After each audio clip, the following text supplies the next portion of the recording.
Maybe if we have time at the back end of the conversation, we can talk about bugs. Yeah. I want to discover. I want to discover what type of bugs creep you out.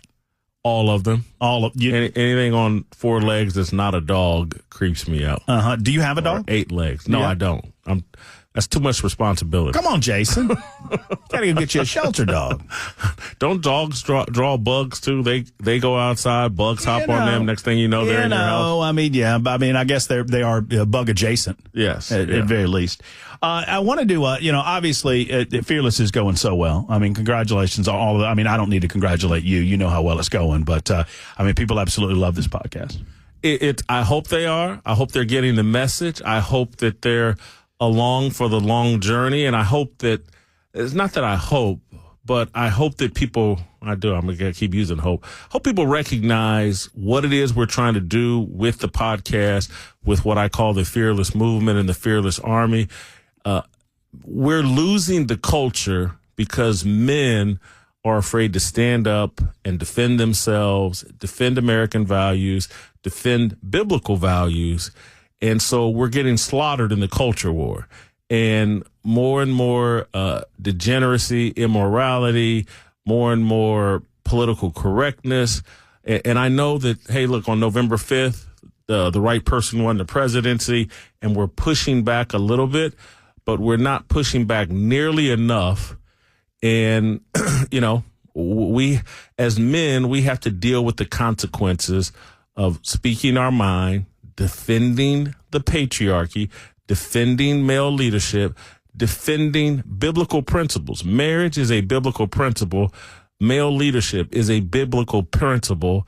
And we're running away from that, and we're seeing the destruction of family, which is destroying American culture. And it's most acute in the thing you referenced during before the commercial break. This Austin Metcalf, Carmelo Anthony situation in Frisco, Texas, is everything I'm talking about.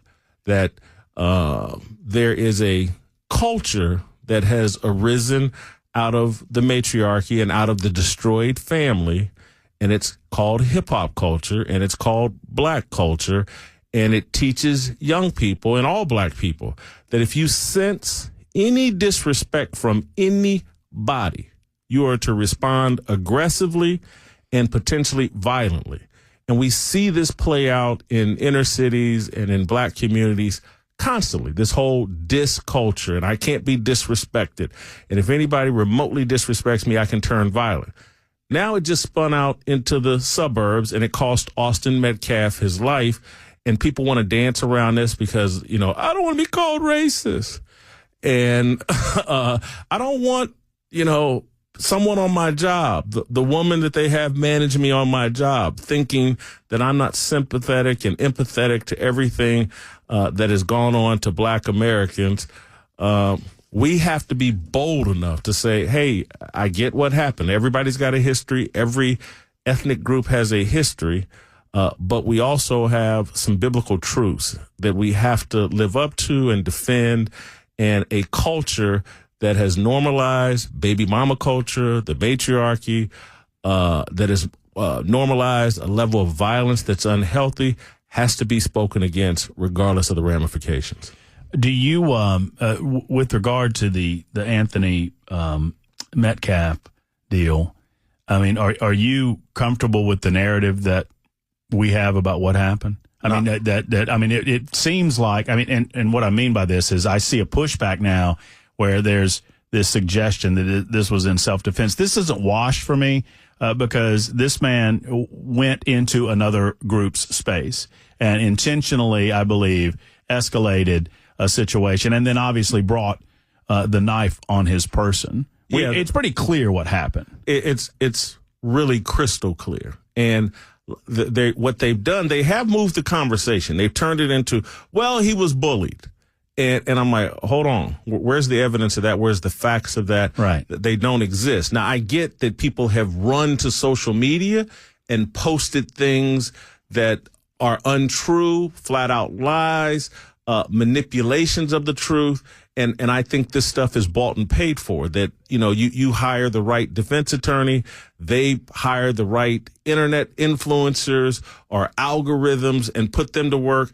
And there are, what I see is just like, there's a massive group of influencers who are only there to stir up racial division and to create these false narratives and storylines. Hey, the police, they're executing a genocide against black men. They're killing them every time they pull them over. That's a false narrative. There's no data to back that up. It's just not true. Everybody knows it's true. But for a decade, we lived under that false reality and made a bunch of decisions off that false reality. And they're doing it now. This is just a small example of like, a kid is sitting somewhere he doesn't belong. A kid has brought a knife to a track meet, and another kid says, hey, you're not in the right spot, get up and leave. And now people, out of their race pride, out of their stupidity, out of whatever, out of their allegiance to black culture, are coming up with all kinds of excuses to justify Carmelo Anthony's behavior. And it's not justified. If the other kid grabbed his backpack, you don't get to stab him in the heart. No. Well, and there was a time when, this potentially could have escalated into a fight. Yes. And I get that. But, any escalation beyond that with a weapon, it's solely your responsibility at that point. I mean, and it doesn't matter what color you are. It could have escalated into Carmelo Anthony looking like a wimp and saying, hey, this kid's bigger than me. His brother's here. I'm leaving. That's what it should have escalated into. That like, hey, this isn't worth the drama. This isn't worth the trouble. I am somewhere I'm not supposed to be. Let me just leave. I've been punked or bullied, and just deal with that. The response isn't, no, it cannot happen to me. And if it does happen to me, I'm justified in killing someone. But Matt, we have a toxic culture that,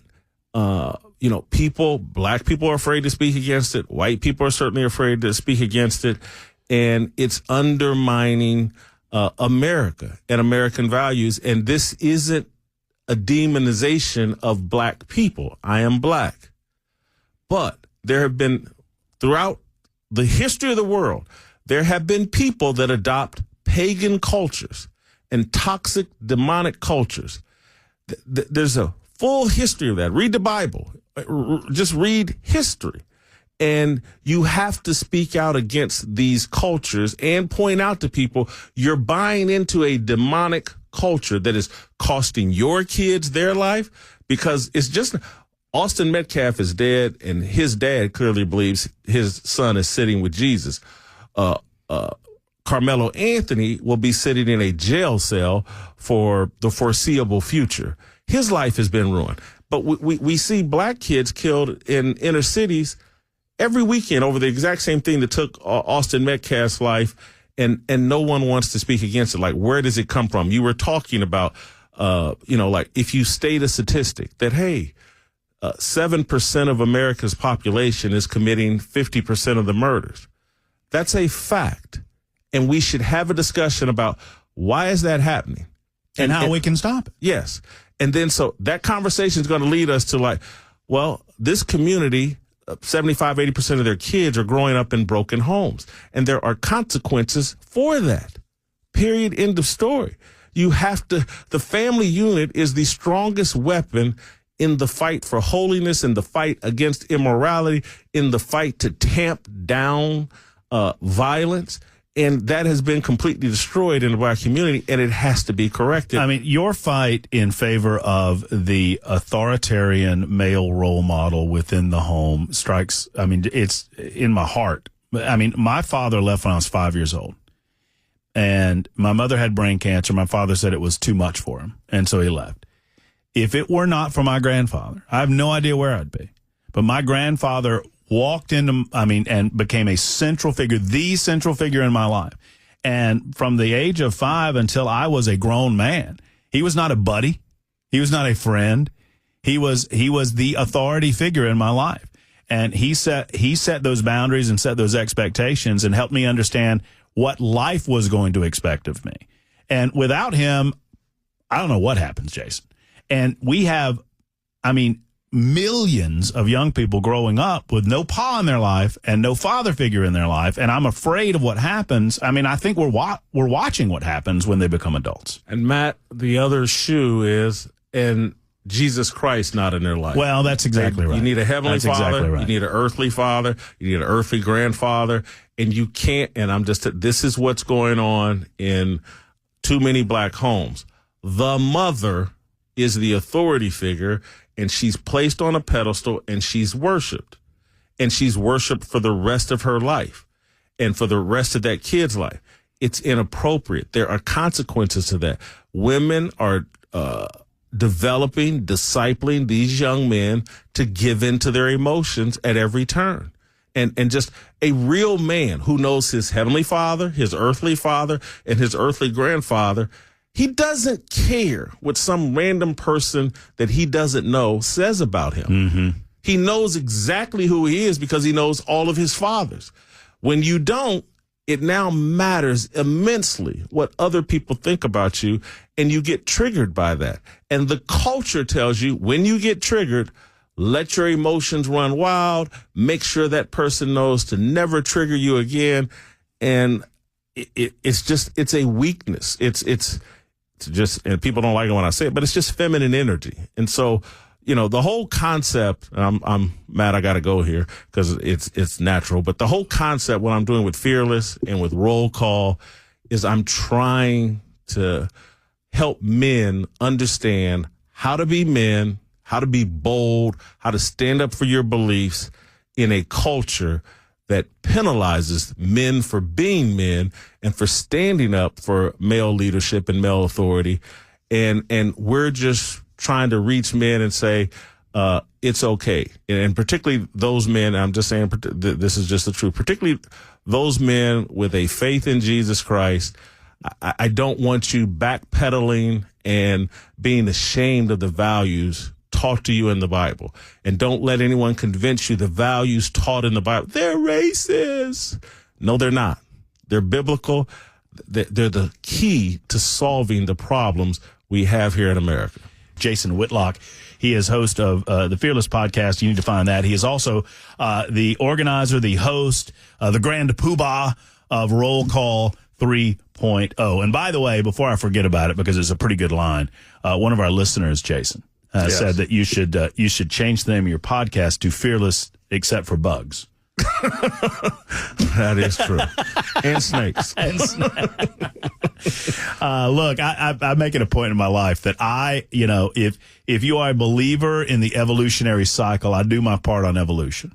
And here's how. If a snake comes on my property, I'm going to teach that snake that that's not a good idea, because that snake, all the other snakes are going to watch as that snake gets killed. And people are like, oh, some snakes are good. That is not true. No snakes are good. I'm a firm believer in that. All snakes are bad. All snakes are bad. I don't care what other bugs they kill. What was the genesis of Roll Call? How did this idea come to your head?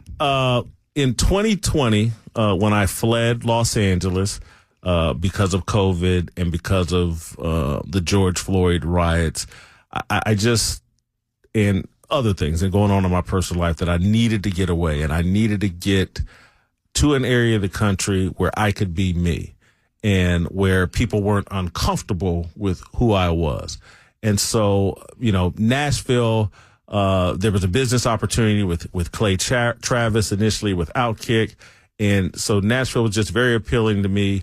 One, my sister had lived here 30 years previously, and so I was familiar with it. But it's just 4.5 hours from Indianapolis, where my family is, 4.5 hours from where my brother is in Cincinnati. And so I wanted to be here. And then I had this vision of like Tennessee and its music city. And even though at the time I didn't really have an affinity for country music when I came here, I knew it was Music City. And I have this vision of I want to make Tennessee's brand the harmony state, that Tennessee does harmony, racial harmony, better than any place on the planet. And when I first got here, I met with Bill Lee, and I talked with him about that, and I talked with him how I wanted to use music, gospel, and country music to bring people together, and, music and good food and speakers that are reaching out to men. And this is all part of a long range vision of just making Tennessee the harmony place. And it's crucial to reach men. You're not going to have harmony until men that are believers that have shared values come together and start standing together and protecting each other as long as we're promoting biblical values. And so Roll Call is a byproduct of that vision. And I do and I got plenty of time, Matt, but we're 30 minutes in, and I just want to make sure the people that went to fearlessrollcall.com, I want you to understand how committed I am to reaching you. And so if you've gone to the website and you've hit the ticket deal, today, I've been sitting here for all week or late last week and early this week, and people are financially stressed out. What's going on in the markets? What's going on with these tariffs? And I've been blessed, and some of the people that sponsor Roll Call have been blessed. And so today, for the next 24 hours, when you hear my voice, if you go to fearlessrollcall.com, click on the tickets, punch in the promo code 997. Any of your VIP tickets will be 50% off. And so this thing Friday night with Tucker Carlson and Randy Houser and the comedian Steve Byrne and myself, it's an amazing event at 3rd and Lindley.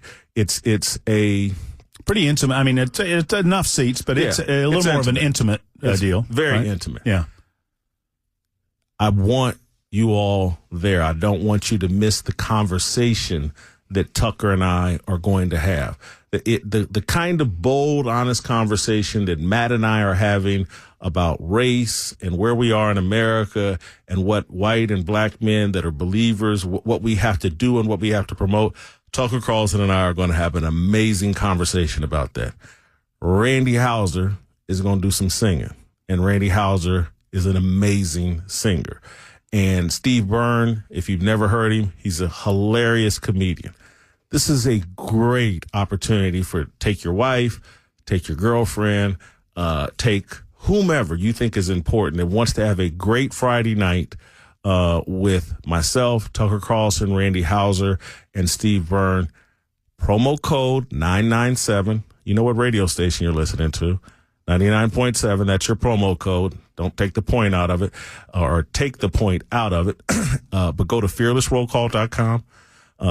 Go buy your tickets right now. Use the promo code 99.7. The VIP event on Friday night, the VIP event on Saturday night, the Saturday morning VIP event. Use that promo code, 50% off your tickets. And it's just $100 for the all-day Saturday event. That's amazing as well. Damian Horn will be performing musically, as local guy, super talented. I've got some ministers, Corey Brooks from Chicago, the rooftop pastor. He spoke at the RNC. He'll be there. Find out more at fearlessrollcall.com. That's fearlessrollcall.com. More on that coming up. You know, I almost have I have a sympathy for individuals that are genuinely gender dysphoric and have that mental issue in their lives because they have been overtaken by political cosplay and these role actors that have decided that they want to bludgeon individuals with their political views, and in doing so, you know, do the dress up game and make all of these demands about men competing in women's sports and whatnot. And a relatively, not even relatively, minuscule portion of the population has taken up so much of our cultural time and energy. And I'm curious, I know that you talk about it with a fair amount on Fearless, and I'm interested to get your take today. I have sympathy for people that have gender dysphoria. I'm glad I don't suffer from it. But I'm a realist that there are issues that I suffer from. I'm gluttonous. And so I don't want the world to change around to fit my overeating habits and something that I haven't been able to appropriately deal with. And so what I say is, like, not everything is for everybody. And we keep trying to make everything for everybody. And I'm like, well, that's not the case. And so for me, another issue I used to really, really struggle with.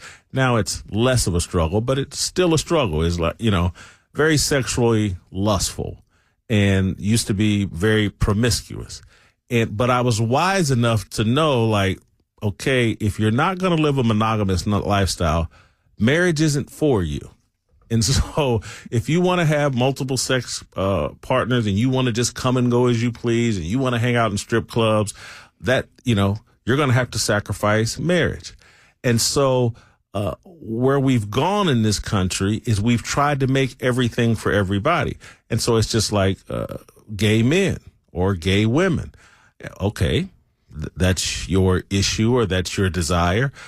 That means marriage isn't for you. Marriage is between a man and a woman. And so if you have this gender dysphoria issue, a man with a bat and balls that thinks he's a woman doesn't get to compete against little girls. He doesn't get to shower with them. He doesn't get to compete against them. That's not for him, because not everything is for everybody. And we live in this world that has gone way too feminist and way too matriarchal, where we think the world should be set up to satisfy our feelings. And so if I'm a man and I feel like a woman, the world should adjust to my feelings. And I don't think the world should adjust to your feelings. In order for a world or a society to operate correctly, there has to be a set of rules and standards and lines in the sand that we don't cross, even though it may not be seen as fair for a small percentage of people. And so this whole thing of inclusivity is a joke, and it's being used to justify. So we must affirm everyone's feelings. We must affirm every desire that some individual has. I just don't think that's the role of a proper functioning society. There are some things, I say it all the time. I wish that, 34 skinny jeans were for me, but they're not. And so, I wear a size 40 or 42 jeans at the moment, and I just have to accept that. What fascinates me is how quickly we move from, hey, I just want you to accept me and allow me to live a life of my choosing. And you say, well, I want to bring you to a faith-based life, or I want to, we can want all those things we want. Then they say, no, we just want to be accepted. And we acquiesce. They would say, okay, well, that's fine. We're a freedom-loving society. We believe in individual liberty. That's cool. How quickly that moves from, by the way, you have to change completely the way that you live your life to make way for the way that I live my life. So wait a minute. I thought just a second ago you were talking about freedom and inclusivity. Now you're talking about encroaching on the way that I live my life. It's a very slippery slope that many of us, because I'm telling you, there were 15, 16 years ago, I was one of those people like, just let them get married. And then very quickly I went, oh, wow, that is a slippery slope. And again, once you start giving in to people's feelings and whatever it is, they think, well, I was born this way. That's how you get to minor attracted people rather than pedophiles. That's exactly right. Tell me what would you refer to as what's the call to action in Roll Call 3.0 for the men that you want to bring?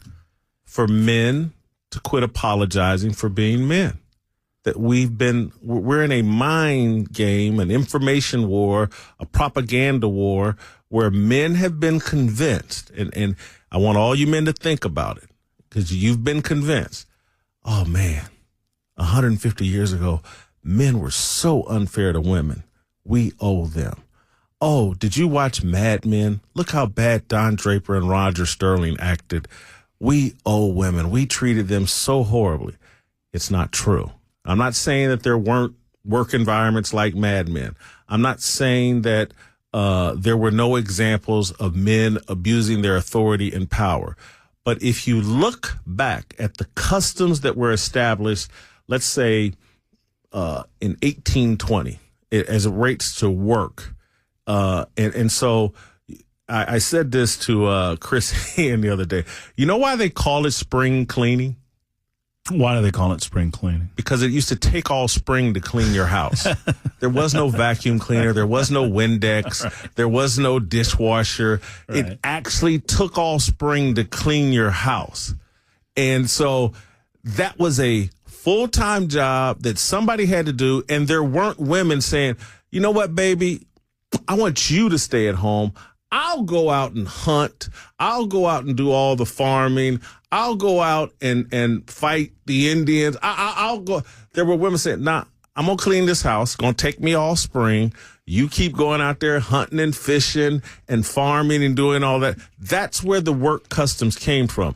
It's like now we live, and just think of all the risk that men take because of the way we're wired. We built skyscrapers with roughnecks who I think it was like 1 out of every 5 of them were either injured or fell to their deaths. There weren't women saying, you know what, I want to be a roughneck and build that skyscraper. There just wasn't. You know how many people probably died trying to fly an airplane or invent the airplane? It was the Wright brothers that did it. Women weren't going to take that kind of risk because it's not in their nature. They have a womb. They will choose safety over freedom every single time. And that's not to denigrate them. They have a different role in this society. And so our history, even though there was some abuses of power, but overall, when you look at the fact that men live, our lifespans are 7 to 8 years shorter than women, that's because we take more of the risk. We do more of the hard labor and the work. We go into coal mines. We do all kinds of things so that women and children can have less of a burden on them. And so I'm just trying to convince men, come out of the mindset that, and again, this also relates to our racial history. I could walk you through that, the founding fathers and what they put in the Constitution and what they put in the Declaration of Independence and in the Bill of Rights. It was all intended. It was the seeds being planted to destroy slavery. And they took a very pragmatic approach to destroying slavery because they knew if they destroyed it instantly, we'd instantly go into a civil war and the country would have never got off the ground. But all of this apologizing, again, when Christianity and Western civilization, we're the people that actually went out and taught other nations and other countries and other cultures like slavery is bad. We ended it before. And it's still going on today, and no one cares about slavery that's going on today. But all of this apologizing for the past, it's a mistake. Defend yourself. It is not that we're perfect. It's not that we can't improve, and we should. But all of this apologizing and all this bending over, and we must surrender to female leadership, and we must have DEI and install people in positions that they haven't earned. We must end a merit-based society so that we can make up for all the abuse of the past. It's a lie. It's a gimmick. It's a shtick that's putting your children in harm's way. Look at this society that we have. It's less safe. We're stealing the innocence of children. My passion for all of this is because, and I'm 57 years old, be 58 at the end of this month. I look at my child and I go, oh my God, these kids today, they're not going to experience what I experienced. All of this victimhood mentality, all of this, the white man is the devil and he owes you. That was never instilled in me. Everything my parents were saying to me was like, man, look at all the opportunity out there for you. Boy, if you just pull your pants up and do the right things and go to school, man, the whole world is an oyster for you. It's so much more opportunity out there for you as a young person than there was for me as a young person.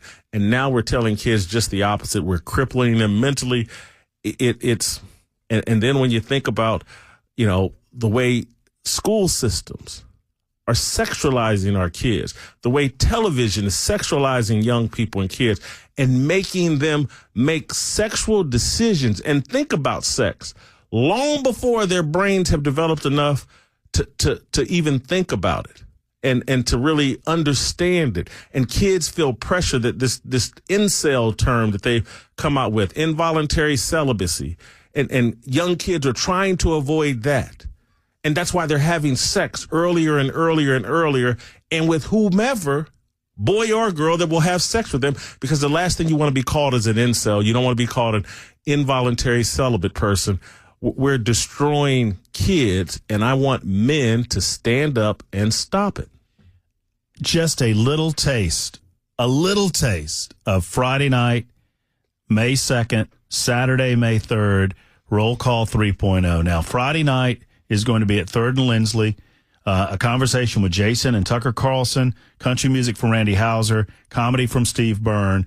If you go online, fearlessrollcall.com right now, you said, put in those tickets. Go to hit the ticket deal and the VIP event on Friday, which I'm just telling you, Tucker Carlson, Randy Houser, great comedian, myself and Tucker having the kind of conversation me and Matt are having. That's the greatest value. You're going to get great music. It's going to be incredible. And frankly, if you've never been to 3rd and Lindsley, every seat is a VIP seat in there. So, I mean, it is a VIP conversation. You're going to be close up. You're going to see Jason and Tucker one-on-one. It's going to be an incredible experience. And then Saturday, I want to run down Saturday before we run out of time. You've got Alan Jackson from Murfreesboro. Alan Jackson, World Outreach Church I've visited many, many times. Alan Jackson spoke last year. He'll be back. Corey Brooks, the rooftop pastor, spoke at the RNC convention. He's got a huge church in the heart of Chicago, in the inner city of Chicago. He's speaking. Doug Wilson, one of the best educators in the Christian space. He's coming in from Moscow, Idaho. He'll be speaking. E.W. Jackson set the place on fire last year. He'll do it again this year. I'll be speaking. It's going to be music from Damian Horn and Tamara Conrad. That's going to be incredible. And that's only $100. That's only $100 for the all-day Saturday event, and that's at Rocketown. And then Saturday night, Lee and Julie Beeman, Lee from Toyota. Lovely Beeman. Love Julie guy as well. Yeah. At their home in the state, the Duggar Band will be there. They'll perform. It's the post-roll call party. It's only $200 for that Saturday night event. Again, if you go to the ticket app right now, or Ticket Tailor, if you hit our ticket button at fearlessrollcall.com, punch in the promo code 997 promo code. These VIP events are 50% off for the next 24 hours. You should do this right now. An incredible bargain for you Friday night and Saturday night. And Saturday morning, there's a Saturday morning breakfast as well. Great value right now for the next 24 hours, 997 promo code.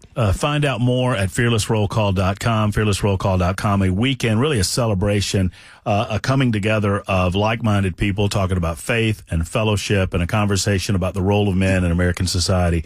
Such a great hour, Jason, man. I commit to you.